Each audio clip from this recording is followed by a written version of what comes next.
라이더들이 편한 시간에 원하는 만큼 일할 수 있다는 배달의 민족. 누구나 원하는 시간에 할 수 있고 어렵지 않게 시작할 수 있습니다. 올봄 일부 지역에 시범 도입한 라이더 앱 로드러너는 다릅니다. 기본 4시간 단위 배달 스케줄을 미리 예약해야 합니다. 라이더를 7등급으로 나누고 등급 순으로 스케줄을 선점하는 방식. 예약 스케줄을 소화 못하면 등급이 떨어지다 보니 라이더들은 실적 압박에 시달린다고 주장합니다. 예약을 했으면 그걸 끝날 때까지 이행을 해야 되니까요. 되게 불편하죠. 어떤 일이 있어도 수행을 안 하게 되면 저희가 등급이 떨어지니까요. 등급이 낮으면 원하는 시간에 일하기도 어렵습니다. 등급이 낮아서 못 잡을 때도 있고 스케줄이 있나 없나 수시로 확인을 해서 잡아서 하는 경우거든요, 저는. 자영업자들마저 앱 시범 도입 이후 매출이 떨어졌다고 호소합니다. 배달 거리가 제한되는 일이 많아졌단 겁니다. 이제 거리 제한을 하게 되면 근거리 콜만 대미 배달로 들어오잖아요. 주문 수도 줄었고 매출이 한 20% 정도 감소를 했더라고요. 배민은 내년 중 라이더 앱을 로드러너로 전면 교체할 계획으로 알려졌습니다. 배민 모기업이 5년 전 요기요에서 같은 이름의 앱을 도입했을 때처럼 이번에도 수백억 원대의 앱 사용료 수익을 챙기려는 것 아니냐는 의심까지 나옵니다. 배민 측은 로드러너가 라이더 소득과 배달 효율성을 높이고 있다며 앱을 개선해 나가겠다고 밝혔습니다. KBS 뉴스 김채린입니다. 국내 1위 배달 플랫폼 배달의 민족이 내놓은 상생안이 논란을 부르고 있습니다. 자영업자들을 위해서 10,000원 이하 배달에 대한 수수료를 면제하겠다고 했는데 이게 왜 논란인지 해법은 있는지 박대기 기자와 함께 알아보도록 하겠습니다. 어서 오세요. 네. 자, 지금 배민이 내놨는데 상생안을 이게 현실을 제대로 반영하지 못했다는 것 같습니다. 지금 10,000원짜리 이하 이런 배달은 많지 않은가 보죠? 네, 그렇습니다. 소비자단체는 10,000원 이하짜리 배달은 아예 막아놓는 경우도 많이 있다면서 이번 상생안이 실효성이 있느냐 이런 의문을 제기하고 있는데요. 네. 그래서 제가 전체 주문 중에 10,000원 이하 비중이 얼마나 되는지 배달의 민족 측에 문의를 했습니다만 영업 비밀이라고 공개를 하지 않았습니다.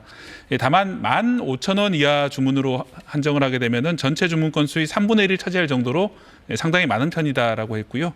또 15,000원 이하, 10,000원 초과되는 부분에 대해서도 수수료 감액을 계획하고 있다고 했고 또 이번 상생안이 최종안은 아니고 앞으로도 지켜봐 달라고 당부를 했습니다. 네, 10,000원 이하는 얘기해주지 않았는데 15,000원 이하는 이야기해줬다 이런 얘기군요. 네, 그렇습니다. 자, 그러면은 궁금한 게 지금 논란이 되고 있는 게 그럼 배달 수수료 이게 진짜 얼마나 되는지 실제 금액이 어떻게 되는지 궁금합니다. 네, 제가 수수료표를 따져봤는데요. 네. 치킨 한 마리가 보통 2만 원 정도 하죠.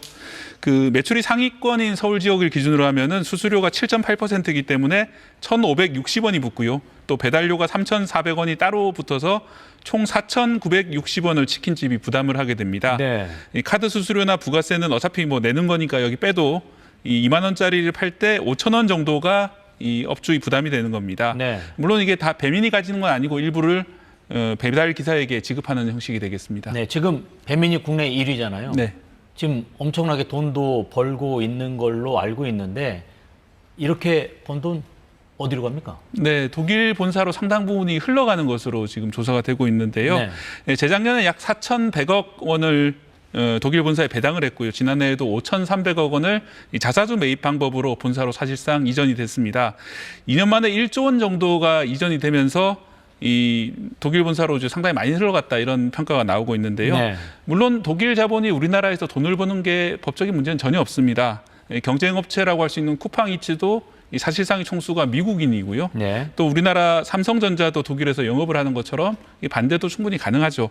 다만 배달의 민족이 시장의 절반 이상을 차지하고 있는 그런 상황에서 이 독과점적인 힘이 있을 텐데 그런 힘을 이용해서 이 배달 수수료를 올리고 있는 것이 아니냐 이런 의문이 제기되고 있는 상황입니다. 네. 이 배민이 처음부터 수수료율이 지금처럼 높았던 것은 아니라 이 건당으로 1,000원 정도 받았던 적이 있는데 네. 지금은 예를 들어서 4만 원짜리 배달을 하게 되면은 7.8% 계산해 보면은 거의 2,000원, 3,000원 이렇게 수수료가 올라간 셈이 되기 때문에 그동안의 어떤 이 지배적인 시장의 지배력을 이용해 가지고 이 수수료를 올린 게 아니냐 비판이 나오고 있는 겁니다.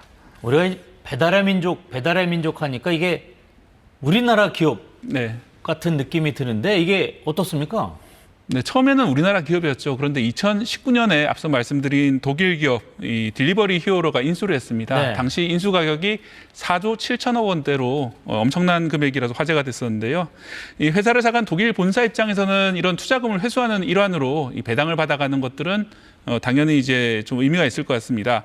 다만 이 배당 규모가 그 최근 2년간 너무 이제 급격하게 늘어나면서 이 재투자도 필요한 게 아니었냐 이런 지적이 나오고 있고요. 네. 여기에 대해서는 뭐 기업인 만큼 이래라 저래라 하는 것도 옳지 않다 이런 반론도 존재합니다. 지금 뭐 배달료 올라가고 뭐 수수료 올라가고 뭐 이렇게 되다 보니까 이 부분과 관련돼서 뭐 이중 가격제 이런 이야기 나오고 있는데 이거는 또 뭡니까? 네, 수수료 배달료가 부담이 되다 보니까 이 매장에서 팔 때하고 배달할 때하고 음식 가격을 다르게 이중으로 받는 겁니다. 네. 자영업 사장님들 입장에서는 이 배달료 수수료가 부담이 되니까 이 좀 차등을 둘 수밖에 없다 이런 좀 절박한 심정인 건데요. BHC 치킨이 대표적입니다. 이 서울에서는 가맹점 중에 3분의 2가 배달앱에서 메뉴 가격을 올렸다는 보도도 나올 정도인데요. 인상폭은 한 2,000원 정도인 경우가 많다고 합니다. 이 본사 차원에서 가격을 올린 게 아니라 이 점주들에게 자유를 맡겨뒀더니 이런 이중 가격제를 채택하고 있다고 합니다. 네. 이 BHC뿐만 아니라 상당수 다른 업체들도 동참을 하고 있는 분위기고요. 이렇게 되면 결국은 이제 물가 인상, 소비자 부담이 늘어날 수밖에 없는 그런 상황입니다. 지금 교촌 치킨의 경우에는 지금 보니까 수수료 협상을 따로 했다고 하는데 이건 뭡니까? 네, 배달업계 1위가 배민이고 2위가 쿠팡이츠인데요.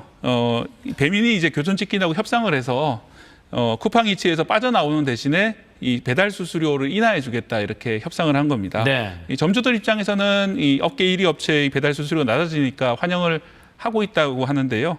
다만 프랜차이즈 본사가 이런 협약을 할 수 없는 일반 그 소규모 치킨 업체들 입장에서는 상대적으로 좀 차별이 될 수 있다 이런 지점이 있고요. 또 경쟁 업체를 이런 협약으로 배제하는 게 과연 법적 문제는 없느냐 이런 지적도 조금씩 나오고 있습니다. 지금 어떻게 보면 이 배달 플랫폼 관련돼서 지금 계속 논란이 불거지고 있는데 어떻습니까? 이런 부분과 관련돼서는 상생할 수 있는 방안이 없습니까?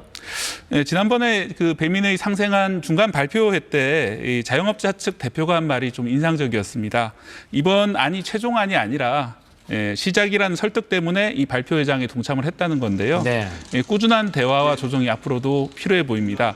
배달의 민족은 처음 사업을 시작할 때 혁신적인 기업 문화 때문에 많이 유명했었습니다.